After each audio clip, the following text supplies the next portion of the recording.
Hello দর্শক, মাহমুদুল্লাহ রিয়াদের অবসরের ঘটনায় ক্রিকেট পাড়ায় চলছে সমালোচনা।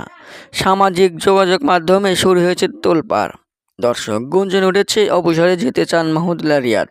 আসলে কি ঘটনা সত্যি, নাকি অবসরেই যাবেন মাহমুদুল্লাহ রিয়াদ, নাকি আন্তর্জাতিক ক্রিকেট আর খেলবেন না? এসব কাণ্ড কি তিনি নিজেও জানেন, নাকি সত্য ঘটনা ফাঁস হয়ে গেছে? বিস্তারিত জানতে ভিডিওটি শেষ পর্যন্ত দেখুন। টাইগারদের একমাত্র ফিনিশার ব্যাটসম্যান মাহমুদুল্লাহ রিয়াদ যেমনই ফিনিশিংয়ে ভালো খেলেন, তেমনি তার রয়েছে অনেক অভিজ্ঞ। এবার বিশ্বকাপে আগে বেশ কয়েকটা সিরিজেও দুর্দান্ত ফর্মে ছিলেন তিনি। টি-20 বিশ্বকাপের প্রথম রাউন্ডে অসাধারণ খেলে দলকে তুলেছিলেন সুপার 8-এ, কিন্তু সুপার 8-এ হারিয়ে ফেলেন তার ছন্দ। কোনো সুবিধা করতে পারলেন না, তেমন পারফর্ম করেও ম্যাচ জেতাতে পারলেন না এই সাইলেন্ট কিলার।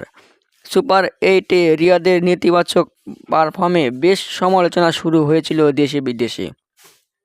হঠাৎ তার কী হলো, কেন পারফর্ম করতে পারছেন না, নানান জনের নানান প্রশ্ন। দর্শক, এদিকে এবারেই গুঞ্জন উঠেছে তিনি নাকি আর খেলবেন না, অবসরে যাবেন। দর্শক, গুঞ্জনই কি সত্যি হতে যাচ্ছে নাকি মিথ্যা? আপনাদের মতামতকে কমেন্টের মাধ্যমে জানিয়ে দিন। ধন্যবাদ।